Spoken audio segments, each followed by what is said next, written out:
సుభద్రమ్మకు ఏం జరిగిందయ్యా అంటే నువ్వు చెప్పినట్టుగా లారీ గుద్దేయడం ట్రాక్టర్ గుద్దేయడం కాదురా, సుభద్రమ్మ నెలదప్పింది. ఎందుకు తప్పింది? ఏంటండి ఎవరినడి తప్పింది? అదే అర్థం లేని మాటలు మాట్లాడుతున్నా, తెలియకొడుతున్నా వింటున్నారు కదా అని చెప్పి అలా చెప్పేస్తున్నారు. అమ్మా నేనేంటో నెల తప్పవలసిన పని ఎందుకు వచ్చింది అంటున్నాను. ఏమిట్రా నీ సందేహం ఏమిటి? నెలకి సంవత్సరానికి ఎన్ని నెలలు? 12 నెలలు. ఈ నెలలో ఏ నెల తప్పిస్తారు? ఒరే పిచ్చి సన్నాసి, జనవరి నెల తప్పించడం, ఫిబ్రవరి నెల తప్పించడం, మార్చి నెల తప్పించడం కాదు. కాదు. అయితే నెల తప్పిందంటే ఆడవారి యొక్క పరిభాషలు కొన్ని అందమైనటువంటి మాటలు ఉంటాయి. ఏమిటి అందమైన మాట? ఆ సుభద్రమ్మ నీళ్లు వస్తుందని అర్థం. ఓహో, రోజు పోసుకోదా నీళ్లు?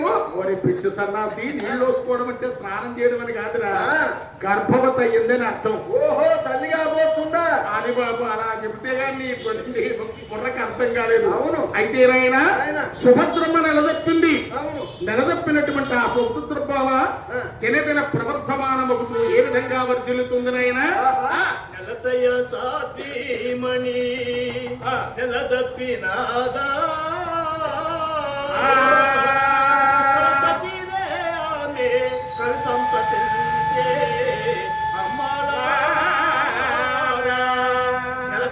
తాపీమణి నెలదప్పినాదా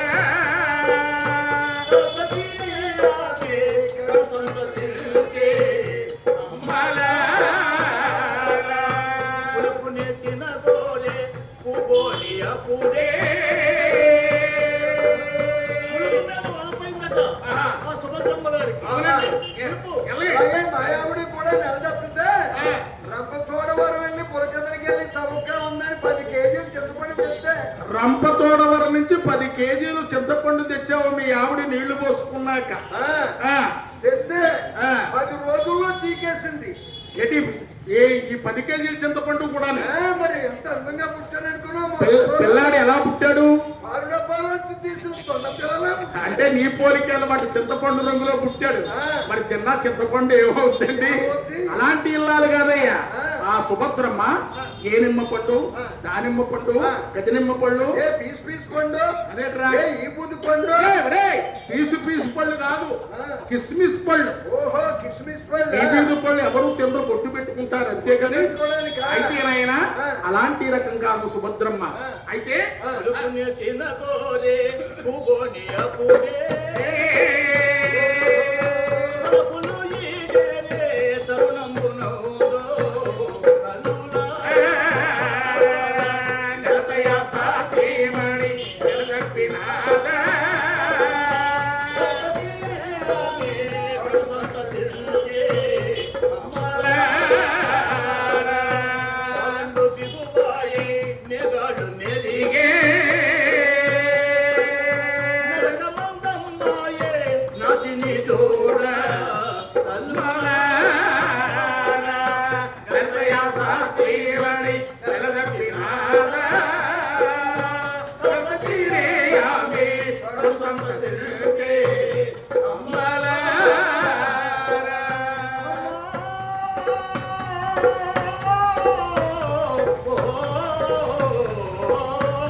సుభద్రమ్మకి నెలలు నిండుతున్నాయటండి. చూడండి ఎలాగా ఎలాగనైనా మాసం నిండనందానా, 2వ మాసం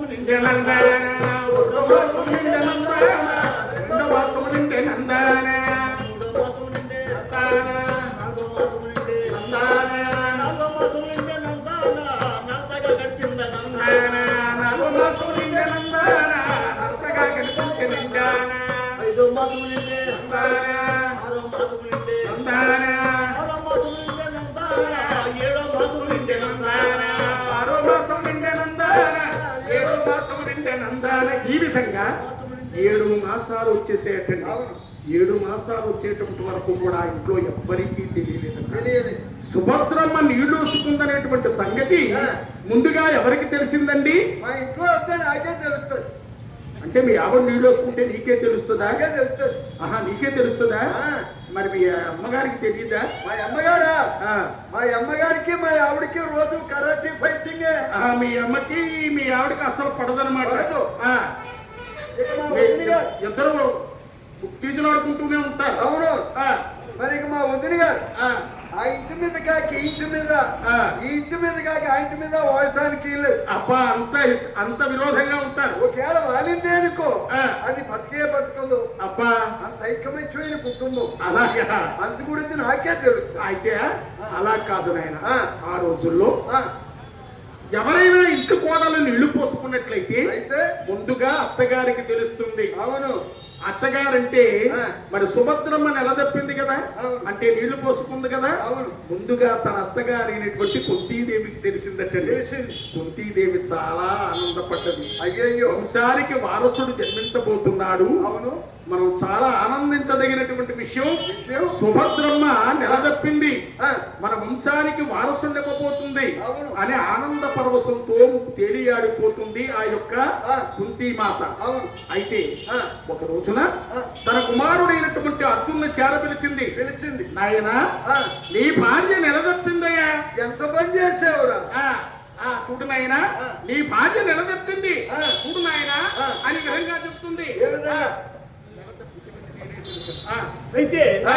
నెలదప్పుడు నెలతాలకు ఎంత కోరికలు ఉంటాయట. ఉంటాయి. ఆ కోరికలు ఏమని ఉంటే తీర్చరా నాయన ఆ. అని ఎప్పుడైతే చెప్పి పంపించిందో, ఓహో. అంత అర్జునుడు ఆ. భార్య చెయ్యమంటానికి వచ్చి వచ్చి, ఏమి ఆ. నేనే చెప్పాను మా అమ్మగారు, ఆ. నీవు గర్భవతివని. అవును. గర్భస్థ స్త్రీలకు ఆ. ఎంత కోరికలు ఉంటాయట. అవును. కోరుకో, ఆ. ఏది కోరుకున్నా సరే, ఆ. ఈ ముల్లోకాల్లో ఏది కోరుకున్నా సరే, ఆ. నీ కోరిక క్షణంలో తీరుస్తాను దేవి ఆహా. అని ఎప్పుడైతే అన్నారు, ఆ. నాత ఆ, నాకేం కోరికలు ఉంటాయి? అవును. అమ్మ నాకు చూసుకునే అత్తగారు ఉన్నారు, ఉన్నారు. లెక్కలేని భోగభాగ్యాలు ఉన్నాయి, ఉన్నాయి. తన కనక వస్తు వాహనాలు ఎన్నో ఉన్నాయి ఉన్నాయి. కనుక ఆ. నాకేం కోరుకున్నాయి? ఆ. అయితే ఎప్పటి నుంచో అడగాలని ఒక చిన్న కోరిక, ఏమిటా కోరిక? పద్మవ్యూహ రహస్యం. పద్మవ్యూహ రహస్యం. అది మీరు చెబితే ఆ. నాకు చూడండి. తెలుస్తుంది. శత్రువుల మీదకి సేనలు నడిపించేటువంటి సమయంలో, సమయంలో యుద్ధంలో ఆ. ఆ రోజుల్లో అనేకమైనటువంటి వ్యూహాలు పన్నేవారట. పన్నేవారు. ఆ వ్యూహాలు ఏంటంటే ఆ. సర్ప వ్యూహం, అవును. గరుడ వ్యూహం, వ్యూహం, పద్మ వ్యూహం, పద్మవ్యూహం. ఇంకా ఇలాంటి అనేకమైనటువంటి వ్యూహాలు పన్నేవారట. పన్నేవారు. అట్టి వ్యూహాలలో ఆ. అతి ప్రధానమైనటువంటిది పద్మవ్యూహం. పద్మవ్యూహం. ఈ పద్మవ్యూహ రణరంగ రహస్యాన్ని ఆ. అర్జునుడు భార్యకు చెప్పమని అర్జునుడికి భార్యతో చెప్తున్నాడు. ఎందుకంటే ఆమె అడిగింది, అడిగింది. నాథా దేవి, ఆ. నీకేం వరము కావాలో కోరుకో. కోరుకో. మా అమ్మగారు చెప్పారు నీవు నిలదెప్పావని. అవును. నిలదప్పినటువంటి వారికి ఏవేవో వింత కోరికలు ఉంటాయి. ఉంటాయి. ఏవేవో అనాలని, ఆ. ఏవేవో కనాలని, ఏవేవో తినాలని ఇలాంటి కోరికలు ఉంటాయి కదా. ఆ. అందుచేత ఆ. నీకెంత వరం కావాలో కోరుకోమన్నారు. అవును. నాథా, తల్లిలా చూసే అత్తగారుంది, ఉంది. సర్వ విధానాల కష్ట సుఖాలన్నీ పాలు పంచుకునేటువంటి మీరున్నారు. అవును. అత్తమామల తల్లిదండ్రులతో సమానంగా ఇంకా ఎక్కువగా నన్ను చూసుకుంటున్నారు. అవును. నాకు ఏ లోటు ఉంటుంది? ఆ. అయితే ఆ. చిన్ననాటి నుండి నాకు ఒక కోరిక ఉంది. ఉంది. ఆ కోరిక ఏమిటయ్యా అంటే, ఓహో. మీకును మా అన్నగారైనటువంటి శ్రీకృష్ణ పరమాత్మకి, ఆ. గురువు గారైనటువంటి ద్రోణాచార్యుల వారికి కూడా ఈ పద్మవ్యూహ రణరహస్యం తెలుసునట. అవును. మీ ముగ్గురికే తెలుసునట. అవును. అటువంటి రణరంగంలో అతి ప్రధానమైనటువంటి పద్మవ్యూహ రణరంగ రహస్యాన్ని ఆ. మీరు కథగా చెబితే నేను వింటానని చెప్పిందటండి. అవును. అంతటా అర్జునుడు అన్నట, ఆ. దేవి ఆ. శభాష్, వీర వనితలు కోరదగినటువంటి కోరికనే కోరావు. కోరావు. తప్పకుండా నీకు పద్మవ్యూహ రణరంగ రహస్యాలు చెబుతున్నాను, అవును. విను అని చెప్పి ఆ. పద్మవ్యూహ రణరంగ రహస్యాన్ని సుభద్రకు అర్జునుడు ఈ విధంగా చెబుతున్నాడు. ఏ విధంగా? అలే. పద్మవ్యూహమును బెదిరించుట ఆ పడతికి చెబుతుందా. తౌదాన తౌదాన తాయ తౌదన.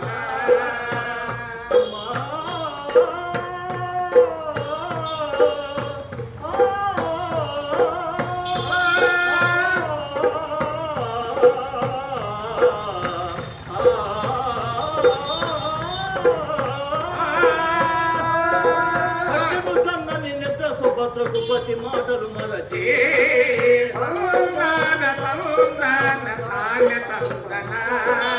అర్జునుడు చెప్పినటువంటి కథ హాయిగా ఎప్పుడైతే వినిపించిందో సుభద్రమ్మ గారు హాయిగా నిద్రపోయింది. అవునయ్య. ఇంతలోనే చిన్న తమాషా జరిగిందండి. ఏమిటది? తమాషా?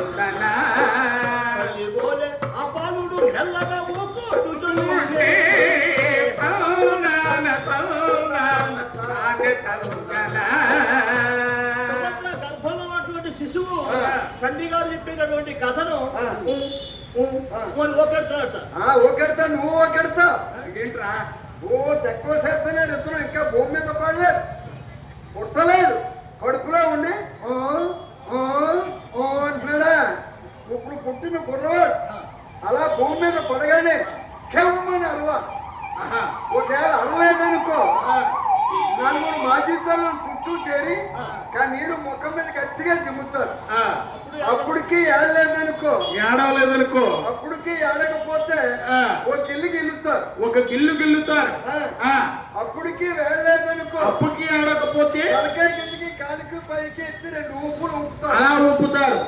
అప్పటికి ఆడకపోతే అప్పటికి ఆడకపోతే డాక్టర్ గారిని తీసుకొచ్చి ఒక ఇంజక్షన్ పడిపిస్తారు ఒక సూది పడిపిస్తారు అప్పటికి ఆడకపోతే అప్పటికి ఆడకపోతే అప్పుడు అమ్మలక్కలందరూ కూడా ఆ కుర్రోని అలా పడుకోబెట్టి చుట్టూ చేరి ఒరే నువ్వు ఏడుస్తావా మమ్మల్ని ఏడమంటావా అంట అంటే వాడు ఏడితే బతికినట్టు లేకపోతే పైకి టికెట్ కొట్టేసినట్టు ఇప్పుడు ఇంత కథ ఉంది కదా ఇది బాగానే ఉంది కానీ నీ సందేహం ఏమిటి చెప్పు కడుపులో ఉండి ఎలా ఊకెట్టాడు ఉక్కట్టాడు రా చెప్తాను విను ఒరే, మహాభారతంలో ఓహో వ్యాస భగవానుడు ధర్మాన్ని పరిరక్షించడం కోసమై ఓహో ఇలాంటి కథలు ఎన్నెన్నో విశదీకరించాడు మహానుభావుడు. అవును అయితే అట్టి కథల్లో ఈ కథ కూడా ఒకటి ఎందుచేతనంటే గర్భంలో ఉండేటువంటి పిల్లవాడు అని ఊకడుతున్నాడంటే అంటే అది పెద్ద చిత్రమేమీ కాదండి. కాదు,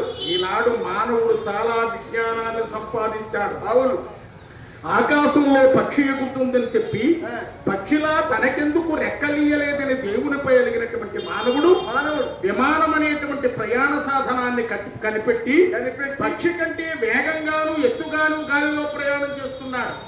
అంతేకాకుండా నీటిలో చేప ఈదుతుందని చెప్పి చేపలా తనెందుకు నీటిలో ప్రయాణం చేయలేనని దేవునిపై ఎలిగినటువంటి మానవుడు జలాంతర్గామి అనేటువంటి ప్రయాణ సాధనాన్ని కనిపెట్టి చేప కంటే లోతుగాను వేగంగాను నీటిలో ప్రయాణం చేస్తున్నాడు.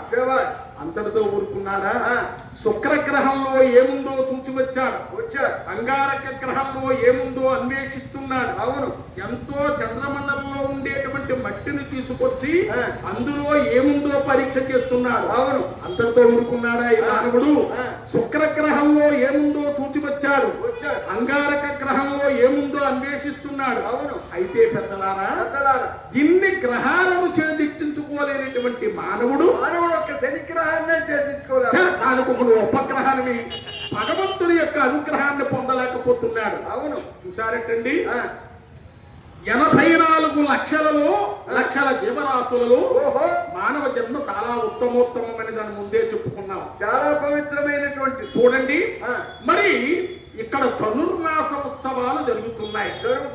ఈ ధనుర్మాస ఉత్సవాలకి ప్రత్యేకత ఏమిటి అంటే, చూశారు పెద్దలారా, మరి వామనుడు అవతారం ఎత్తి బలి చక్రవర్తి వద్దకు వచ్చాడు.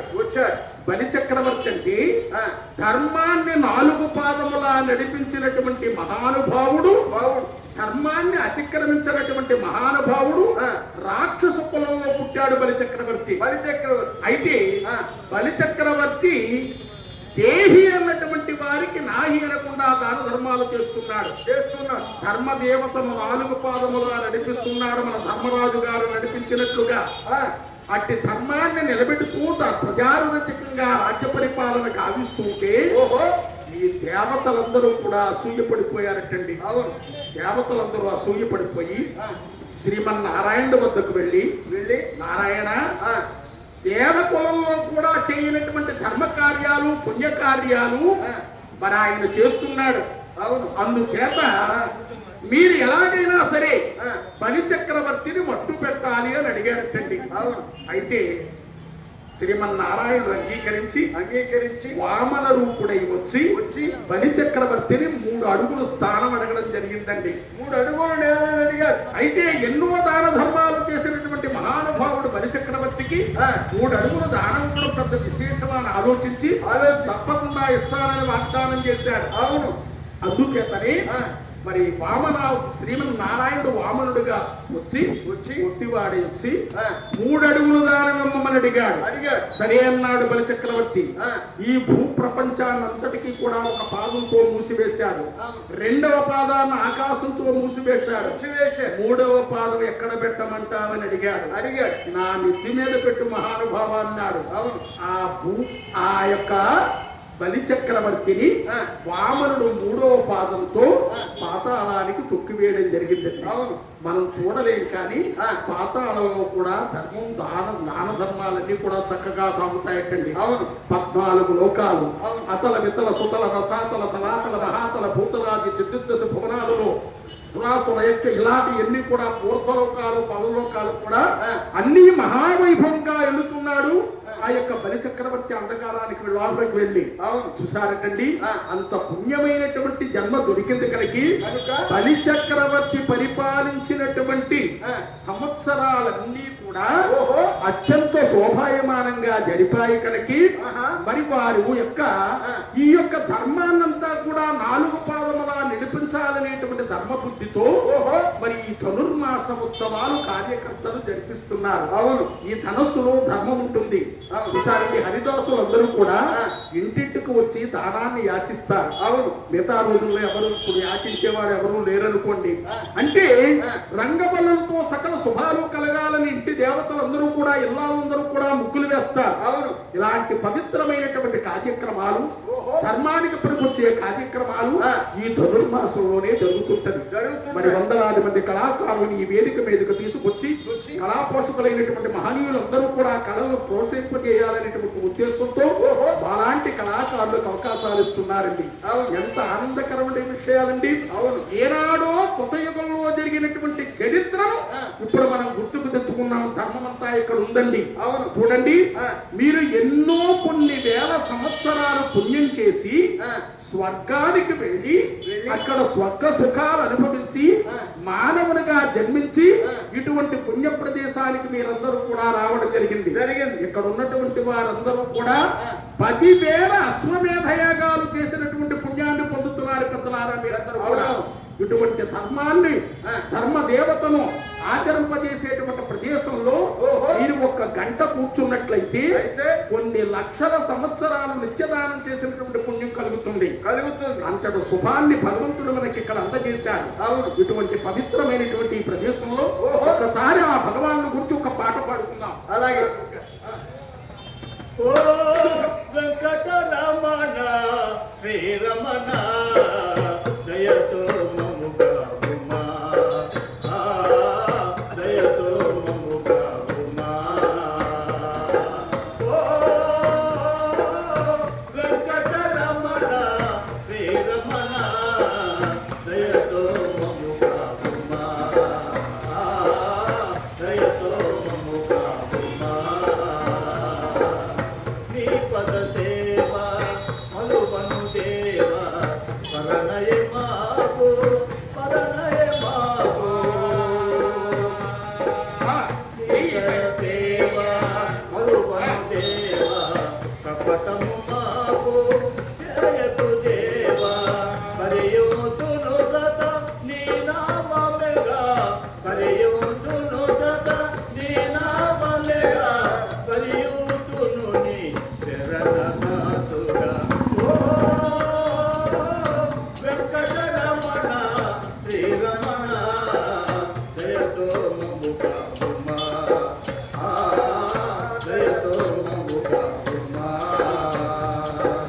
మాయా నాటక స్తోత్రధారి భవభయ భౌర విమోచనధారి నిన్ను తెలియకనా తలమౌనటరా కరుణాభరణ కవగరావ. ఓ వెంకటరమణ శ్రీరమణ దయతో మముగా ఉమా, దయతో మముగా ఉమా.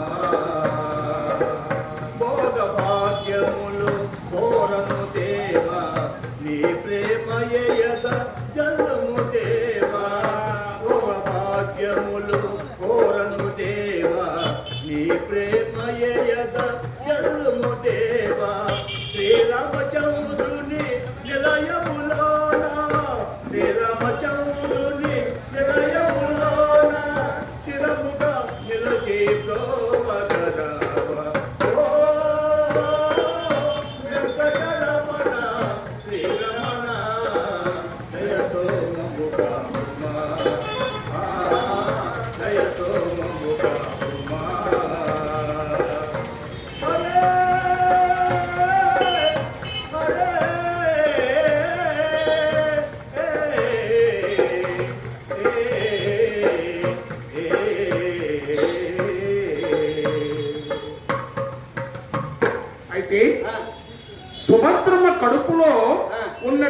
బిడ్డ బిడ్డ.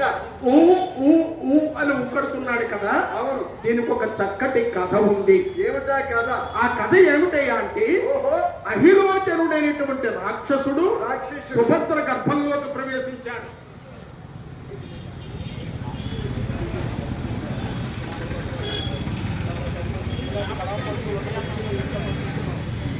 అయ్యా మహనీయమైనటువంటి భక్తురాలు సోదరి మమ్మల్ని అభిమానించి 20 రూపాయల కానుకగా ఇచ్చారు. భగవంతుని యొక్క దివ్య సన్నిధిలో చేసిన నీటి దానానికి అఖండమైనటువంటి పుణ్యాన్ని పరంధాముడైనటువంటి శ్రీరామచంద్రమూర్తి సర్వకాల సర్వావస్థలయందు కాచి కాపాడు కాదు.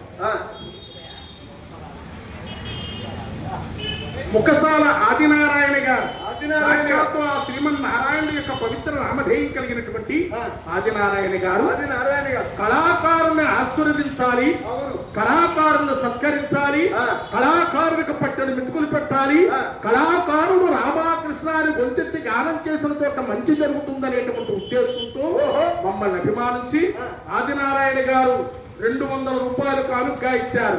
శ్రీరామచంద్రుని యొక్క దివ్య సన్నిధిలో చేసినటువంటి దానానికి అఖండమైనటువంటి పుణ్యాన్ని పరంధాముడు సర్వకాల సర్వావస్థలందు సకల సౌభాగ్యాలు కలిగజేయాలని మనసారా కోరుకుంటూ ఆదినారాయణ గారికి మా మందారాలు అందజేస్తున్నామండి. చూడండి పెద్దలారా, ఒకనాడు రాజులు రాజ్యాలను ఏలి కళాకారులను పోషించేవారు. నేడు రాజులు లేరు, రాజ్యాలు లేరు, కళాకారులు మాత్రం మిగిలిపోయారు. కళాకారులను పోషించవలసిన బాధ్యత ఎవరికి ఉందండి? మీరు ప్రజల గనక మీ మీదే ఉంది. లేకపోతే మా బ్రతికేంటి చెప్పండి? ఇక కొత్తవాడు ఎవడు కళాకారుడిగా పుట్టాడు. బుర్ర కథ గాని, హరికథ గాని, నాటకం గాని ఎవరు నేర్చుకోడండి. ఎందుకు ఏంటంటే ఇదంతా మరుగుపడిపోతుంది. అవును, మ్లేచ్ఛమైనటువంటి కళలు వచ్చాయి. నేను ముందే చెప్పాను కదా. అవును, కానీ కళాకారుని ఆశీర్వదించాలనేటువంటి ఉద్దేశంతో ఆదినారాయణ గారు మమ్మల్ని అభిమానించి మరి 200 రూపాయల కానుకగా ఇచ్చారు. భగవంతుని యొక్క దివ్య సన్నిధిలో చేసినటువంటి ఈ దానానికి అఖండమైనటువంటి పుణ్యాన్ని శ్రీరామచంద్రమూర్తి సర్వకాల సర్వావస్థలయందు కలగజేయాలని మనసారా కోరుకుంటూ వారికి మా మందారాలు అందజేస్తున్నాము.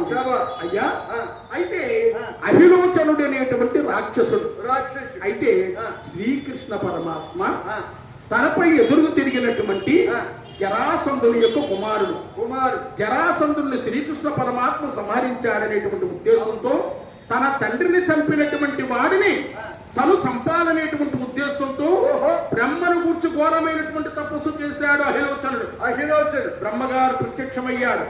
నా తండ్రి అయినటువంటి జరాసంధుని చంపినటువంటి వాడిని నేను చంపేటువంటి వరాలను నాకెమ్మని అడిగాడు. అంతట బ్రహ్మగారు అంటున్నాడు, నాయనా, నువ్వు కొన్ని వేల సంవత్సరాలు తపస్సు చేశావు, నేను సంతోషించాను. శ్రీకృష్ణుడు అంటే సామాన్యుడి కాదయ్యా, సాక్షాత్తు క్షీరసాగర వాసుడైనటువంటి ఆ శ్రీమన్నారాయణుడే. అతన్ని సంహరించడం ఎవరి సాధ్యము కాదు. కానీ నీకు ఒక చిన్న ఉపాయం చెబుతున్నాను, విను. అదేమిటయ్యా అంటే, నీకు ఒక బంగారు భరిణి ఇస్తున్నాను, ఇదిగో తీసుకో. నవరత్న ఖచ్చిత సువర్ణ మణిమయ విరాజితమైనటువంటి ధగాయమానంగా ప్రకాశిస్తున్నటువంటి బంగారు భరిణను అహిలోచనుడు చేతిలో పెట్టాడు. పెట్టి, నాయన, నీకు ఒక మంత్రం ఉపదేశిస్తున్నాను, ఈ మంత్రాన్ని నేర్చుకో అని చెప్పి మంత్రం నేర్పాడు. ఈ మంత్రాన్ని శ్రీకృష్ణుడు నీకు కనిపించినప్పుడు నువ్వు ప్రయోగించినట్లయితే కృష్ణుడు చిన్నవాడైపోతాడు. ఈ పనిలో బంధించే నీకు శత్రు శేషం లేకుండా పోతుంది అని చెప్పాడు. పాపం అమాయకుడైనటువంటి ఆలోచన ఇది నిజమైన నమ్మి గర్వంతో పనిలు తీసుకున్నాడు. మంత్రాన్ని పట్టించుకుంటూ బయలుదేరి వస్తున్నాడు. అక్కడ ద్వాపర యుగం ద్వారకా నగరంలో ఉన్నటువంటి శ్రీకృష్ణ పరమాత్మకి తెలిసింది, అమ్మో వీడు బ్రతికి ఉన్నట్లయితే నా ప్రాణానికి ప్రమాదం తలచినటువంటి శ్రీకృష్ణ పరమాత్మ ఒక వృద్ధ బ్రాహ్మణ రూపంలో అహిలోచనుడు వద్దకు వచ్చి ఏమిటయ్యా అహిలోచన, అంత సంతోషంగా ఉన్నావేంటి అన్నాడు. ఆ మాటలు విన్నటువంటి అహిలోచనుడు అంటున్నాడు, నేను నా తండ్రిని చంపినటువంటి శ్రీకృష్ణుని బంధించడానికి బ్రహ్మను కూర్చి తపస్సు చేసి బంగారు భరణ మంత్రాన్ని పొందాను అని చెప్పాను. ఒక్కసారిగా శ్రీకృష్ణ పరమాత్మ పకాలు నిలిపాడు. ఏమిటయ్యా మంత్రోపదేశం పెట్టి బంగారు బెరడెట్టి పిల్లవాడు నువ్వు చిన్నవాడు అయిపోతుంది దాంట్లో పెట్టడం పెట్టి ఇది నమ్మశక్యంగా లేదు. ఒక్కసారి ఆ మంత్రాన్ని నీ మీద నువ్వు ప్రయోగించుకుని ఈ పనిలోకి ప్రవేశించు, అప్పుడు నేను నమ్ముతానన్నాడు. పాప అమాయకుడు అయినటువంటి అహిలోచనుడు చిన్న రూపం ధరించి బరిలోకి ప్రవేశించాడు. కృష్ణుడు మూత పెట్టేశాడు. అంటే బయటకు రాకుండా చేసేశాడు శ్రీకృష్ణ పరమాత్మ. అయితే ఈ బరిను తీసుకున్నాడు శ్రీకృష్ణ పరమాత్మ. ద్వారకకు వచ్చి అష్టభార్యలతో చెప్పాడు, ఇందులో నా శత్రువు ఉన్నాడు సుమా, మీరు పొరపాటును కూడా నువ్వు ఏ మాత్రం కూడా ఈ బరిన తీయడానికి వీలు లేదు అని చెప్పి ఒక గదిలో మారుమూలను దాచిపెట్టాడు ఈ బంగారు బరిణని. చాలా సంతోషం. కొద్ది రోజులు గడిచింది. సుభద్రమ్మ నిలదెప్పింది కదా, నిలదెప్పినటువంటి సుభద్రను పుట్టింటికి పురుడికి తీసుకురావాలి కదా.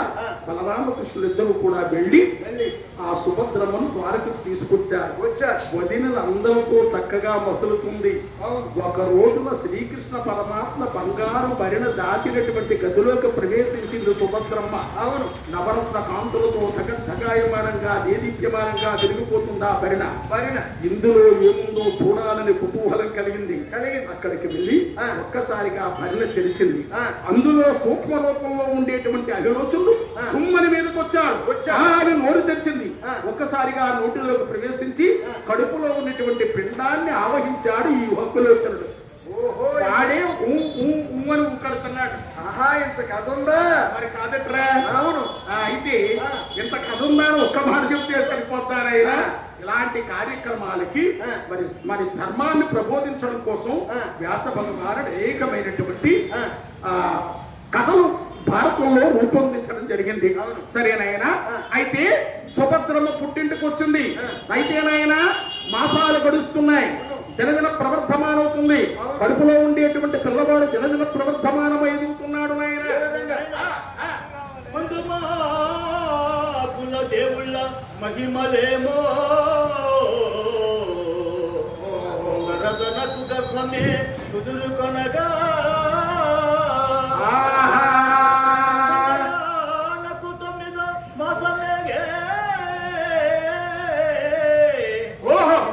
బిడ్డనప్పులు తల్లికి దొడ్డవాయే అమ్మా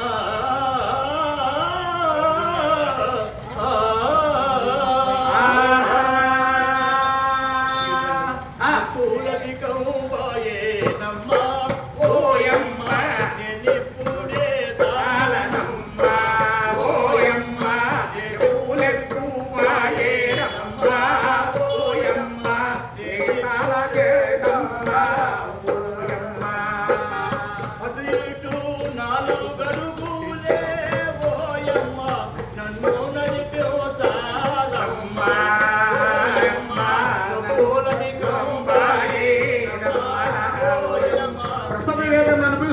సుభద్రమ్మ చోటి వారి సాయాన్ని కోరుతుందటండి.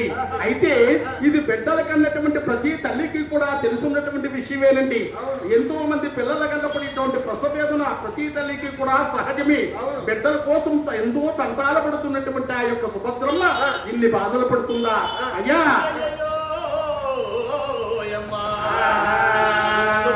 సతమతమయ్యేటటువంటి ఆ సుభద్రమ్మ గారు సుభద్రమ్మకు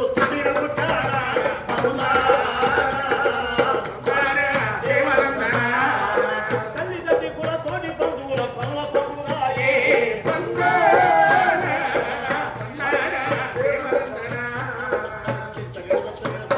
లేక లేక కలిగినటువంటి ఆ బాలుడు చూడటానికి ఎలా ఉన్నాడు? తొండపిల్లలా ఉన్నాడా? అలా కాదయ్యా, పుట్టినటువంటి పిల్లవాడు ఏ విధంగా ఉన్నాడే? కల్లా జాను బాహు తెగ పారడు ఉన్నాడే.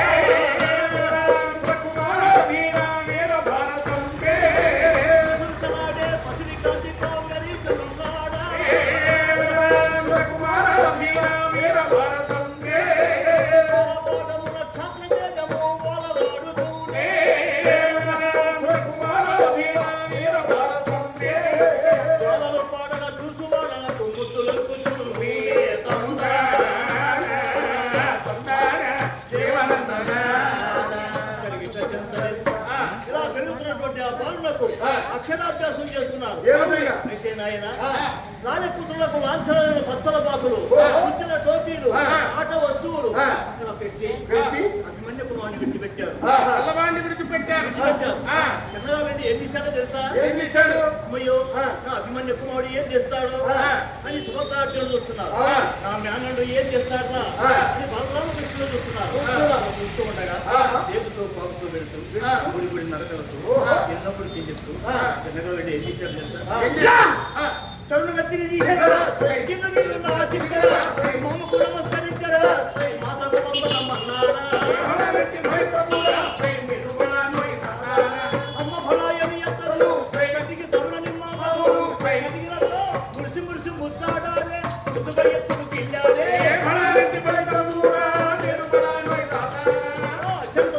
కలిగినదా సుభద్రమ్మ మగ పిల్లవాడిని కన్నది. కన్నది చూసారటండి, వంశానికి వారసుడు పుట్టాడు. ఎప్పుడైతే వంశానికి వారసుడు పుట్టాడో నాకు ఎలాగే పుట్టాడు. ఎలా పుట్టాడు? ముద్దు ముద్దుగా 3 ఏళ్ళకి పుట్టాడు. ఏంటేంటి? ముద్దు ముద్దుగా 3 ఏళ్ళకి. నాకు అర్థం కాలేదు. ముద్దు ముద్దుగా 3 ఏళ్ళకి. అమ్మా ముద్దు ముద్దుగా 3 ఏళ్లకి. అవును. ఏమి భాషరా నా అన్న నా తమ్ముడు. ముద్దు ముద్దుగా 3 ఏళ్లకు మగపిల్లవాడు కలిగాడు. అది 3 ఏళ్ళంటే ఎంత అనుకుంటున్నా? 3 ఏళ్ళంటే ఎంత? 35 ఏళ్ళకి పుట్టాడు. 3 ఏళ్ళంటే 3 ఏళ్ళు 21. మళ్ళీ ఇంకో 14 ఏళ్ళు ఎక్కువ అనమాట. అవును. 35 ఏళ్ళకు పుట్టాడు. 35 ఏళ్ళకి పుట్టాడు. లేక లేక పుట్టాడు పిల్లలు. మొదటి సంవత్సరం పిల్లలు పుట్టలేదు. అయ్యో పాపం. పెళ్ళైన మొదటి సంవత్సరం పిల్లలు పుట్టలేదు. అయ్యో పాపం. రెండో సంవత్సరం పిల్లలు పుట్టలేదు. అయ్యయ్యో పాపం. మూడో సంవత్సరం పిల్లలు పుట్టలేదు. అయ్యయ్యో పాపం. అయ్యయ్యో పాపం. అయ్యయ్యో పాపం. మరి ఏమనాలిరా? అయ్యో పాపం అన్నప్పుడు ఏమనాలి? బాధపడాలి. ఎలవని? ఓహో పిల్లలు కలగలేదా నీకని. అలాగా. అంతేగాని అయ్యయ్యో పాపం అయ్యయ్యో పాపం అంటే అలా. సరే సరే సరే సరే. పెళ్ళైన మొదటి సంవత్సరం పిల్లలు పుట్టలేదు. పెళ్ళి పుట్టలేదు. రెండో సంవత్సరం పిల్లలు పుట్టలేదు. ఓహో. మూడో సంవత్సరం పిల్లలు పుట్టలేదు. ఓహో. ఎతకారంగా ఉంది నీకు. కాదురా, మరి ఏమన్నా నీతో దెబ్బగా తగుల కింద ఉంది నీకు. మరి ఏమనాలి? ఏమనొద్దు నువ్వు. అయితే పిల్లలు కలగలేదు బాబు. ఓ సాధు గారు వచ్చి మీకు పిల్లలు కలగాలంటే తిరుపతి వెంకటేశ్వర స్వామి దర్శనం చేసుకోండి అయ్యా పిల్లలు పుడతారన్న. తిరుపతి వెళ్ళి దర్శనం చేసుకోమని చెప్పాడు. వెంటనే మా ఆవిడ నేను మొట్టమొదలు చదివేసి తిరుపతి వెళ్ళిపోయాం. మా ఆవిడకి అంటే నేను జుట్టు ఇచ్చేసాను. అలా కాదురా నాయన. మీ ఆవిడ చుట్టించింది నువ్వు గడ్డం ఇచ్చావు. ఎవరి సైడ్ కవర్ చేసుకో ఎప్పుడు పక్కనే. అంతేలే పడుతున్నాం కదా పుర్రాకులు. సరే. ఎప్పుడైతే తిరుపతి వెళ్ళి వెంకటేశ్వరం దర్శనం చేసుకున్నాము రైలు ఎక్కాం. రైలు టకా టకా టకా టకా టకా టకా నడిచేస్తుంది. రైలు నడుస్తుంది. మా ఆవిడ మొఖంగా చూస్తున్నాను. అదేమిటండి మొఖంగా చూస్తున్నారు అన్న. అది కాదే మరి తిరుపతి వెళ్ళగానే పిల్లలు పుడతారన్నారు కదా. ఒకవేళ రైల్లో కానీ పుట్టేస్తాడా పిల్లడు అనుకున్నా. ఊరుకోండి మళ్ళీ మీ జాగ్రత్త. తిరుపతి వెళ్ళాం భగవంతుడు అనుగ్రహం కలుగుతుంది. కంగారు పడితే ఎలాగన్నా. అవును కదా. కొన్నాళ్ళకు సాకులాంటి కుర్రాడు పుట్టాడు. పుట్టాడు. వాడు పుట్టగానే ఊరంతా వెలుగొచ్చింది. అబ్బా చాలా లైటింగ్ పెట్టేశాడు అనమాట. మన ధనుర్మాసం మీ బాబిచ్చాడు లైటింగ్ వేస్తున్నాడు. మా ఆవిడ పుట్టిన మా అబ్బాయి పుట్టిన వేళ విశేషాన్ని బట్టి తూర్పు వీధిలో ఉన్న ఇళ్ళన్నీ అంటుకుపోయి అన్ని కాలిపోయాయి అనమాట. అందుకని లైటింగ్ చాలా. మా అబ్బాయి అలా భూమి మీద పడగానే గాంధీ గారు భేరమన్నా. గాంధీ గారు అయిపోయారు.